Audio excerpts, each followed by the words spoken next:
As last we heard, he was cooperating. LAPD is not naming him a suspect at this point or a person of interest. We're waiting to hear more from them. I just can't believe this report that the body has been returned to the family.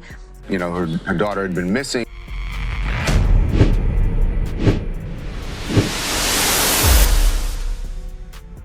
Welcome back. Tonight, we're unpacking a case that blends heartbreak, rumor, and hard tech, where answers might live not in a witness statement, but in the silent memory of a car. A missing teenager, later identified as Celeste Rivas Hernandez, was found in an impounded Tesla, and since then, the conversation has only grown louder. Emotions are high, speculation is everywhere, and the only path through the noise is careful reporting and clear thinking. So let's slow it down, lay out what's known, and follow the trail of questions that modern forensics and a very modern vehicle might be able to answer. You know, her daughter had been missing all of this time. She told us that she was aware that there was... Celeste's name matters here because this is not just a headline or a hashtag. It's a family's worst day stretched into weeks. According to public reports, she'd been missing before the discovery, and the recovery of her remains shook people far beyond her neighborhood. Vigils followed. Friends and strangers posted memories, prayers, and outrage. In moments like this, the internet amplifies grief and theory with equal force. That's why being deliberate is crucial.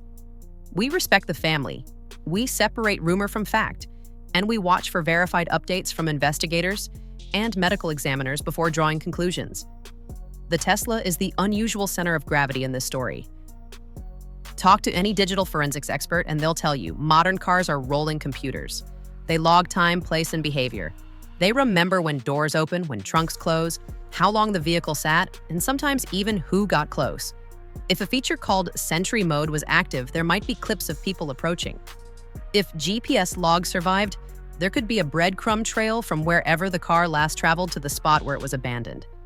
None of that is dramatic on its own, but pieced together, it can change an investigation.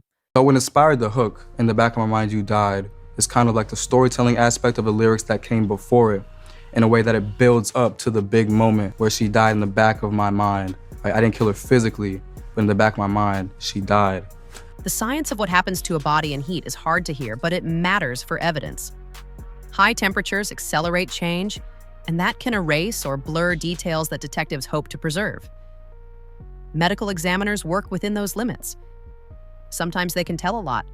Trauma that leaves marks on bone, substances detectable in organs, clues in tissue. Sometimes all they can give is a broad window of time. That's the truth of forensic work in harsh conditions. It can be painstaking and incomplete, and it's why digital timelines from a vehicle can be so valuable alongside biological evidence. Let's talk about the car's memory in plain language. Many Teslas use external storage for Sentry video, and some data syncs to company servers through cellular or Wi-Fi connections. If cameras were recording, you might see who came near the vehicle, who opened the trunk, and when. If the car detected seat occupancy or belt status, it might show whether a passenger was present in a given time window. Even small details can matter. A trunk event at a certain hour, a brief drive across town, a door open and close that lines up with a camera ping down the block. Tiny dots become a picture. There's a boyfriend named David. And that her daughter had a tattoo with the letters "shh" on her right index finger. That the color of the ink of that tattoo was red, which was something that police had not released to the public. Of course, there are limits. Local video files can be deleted or overwritten by new recordings if the car keeps watching the world for days. Encryption can make it tough for anyone who isn't the manufacturer or an authorized lab to pull raw logs. And timing is everything. The faster investigators secure the vehicle and associated devices, the better the odds of preserving what remains. That urgency is why you'll often see warrants served quickly and electronics seized early.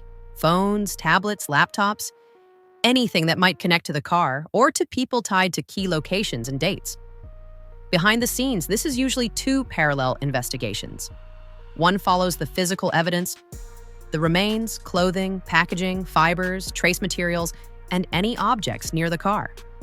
The other follows digital footprints, the vehicle's logs, phones associated with it, app activity, and data from nearby networks or cameras. When those two tracks align, a trunk logged shut at a time that also matches a cell phone in the same block, you get a tighter chain. When they conflict, say a rumor claims one thing but the timestamps say another, you learn which stories were just stories. Yeah, very advanced. You're going to have significant, what's referred to as skin slippage. I still have this idea. I don't know that her body was in that car the entire time. Was it in a structure somewhere else? And then people wanted to get separation from the body as the body began to turn. Put it in the car, move it down the street, get rid of the smell, get rid of the body, but yet be able to keep an eye on it. Meanwhile, social media does what it always does. It accelerates. Someone shares a theory, someone else adds an unverified detail, and within hours it reads like a timeline. But investigators don't build cases on conjecture, they build on evidence. If you've seen claims about relationships, pregnancy, or motives, treat them as noise until an official source puts documentation behind them. It's not about being cautious to a fault, it's about protecting real people from narrative whiplash and protecting the case from contamination. The fastest story is rarely the truest one. There's also the question of cooperation. In many cases, people connected to a vehicle or a location work with investigators, turn over access, or allow searches under warrant. That doesn't equal guilt. It means the process is moving. Public reports have mentioned tour cancellations and electronics being seized. That may look dramatic from the outside, but procedurally, it's normal. Investigators try to capture every device and every login that might sync with the car or hold relevant communications. Think of it like stitching together hundreds of tiny threads into one readable fabric. And I made the song called You and I, which now has, 94 million streams. It's my second song I ever made. Put it in the montage, and I tagged it on Twitter. First Fortnite player to use his own song in the video. That was the title. And bro, everyone was using the song after that day. Like the Fortnite streamers that I was watching and looked up to were using my song. Everybody was using my song, bro. The medical examiner has a hard job here. In cases with advanced changes, broad cause and manner of death can be pending or deferred for weeks. Toxicology alone can take time, especially when samples are limited or compromised. You might see terms like undetermined early on, not because experts don't care, but because they won't guess. Better a late, correct answer than a quick, wrong one. For families, that wait is brutal. For the public, it feels like silence. But that quiet is where careful science happens. Slowly, methodically, painstakingly. Step back, and you can see why this case resonates beyond one city. It's about how much of modern life is stored in devices we barely think about. Phones, watches, smart doorbells, and yes, cars. Those devices can contradict alibis, reveal hidden routes, and close windows of uncertainty. They can also create false confidence if people overread what the data can prove. A GPS drift isn't a confession. A camera angle can miss a face by inches. The challenge is to fit digital clues into the larger puzzle without letting them become the entire story. No! That's the dude from Fortnite, bro! For fans in the music world, the fallout is messy. A rising career pauses, shows are canceled, and people argue online about what to believe or who to blame. You'll see instant judgments in comment sections, demands for statements, and counterstatements pushing back. But if you care about truth more than virality, the only defensible position is patience. Let investigators finish. Let the medical examiner speak. Let evidence lead. When answers come, they'll come with documents attached. That's the difference between a headline and a case file. From here, the next meaningful updates will likely be official. Lab results, cause and manner determinations, and any filings in court. Digital forensics may add a clearer timeline. When the car moved, who accessed it, whether recordings survived. If anything was synced to a server, legal processes can request it. If local storage exists and wasn't wiped or overwritten, specialists can try to recover it. Each confirmed answer will either narrow the story to a few critical hours or expand it to include new places and participants. Either way, you'll know, because the record will show it. Through all this, remember the human center. A family is grieving, a community is angry and afraid, and a teenager's life deserves better than a swirl of rumor. It's on the rest of us to talk about this case with care, name things accurately, avoid sensational claims, and resist turning tragedy into entertainment.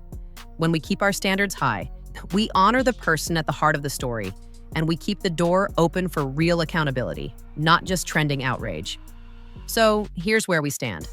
A heartbreaking discovery, a vehicle with potential answers, investigators working on parallel tracks, and a public desperate for clarity. We will keep following confirmed developments. We will separate what's documented from what's whispered, and we will revisit every major update as it lands. The truth may not move at the speed of a feed, but it does move, and when it arrives, it changes everything.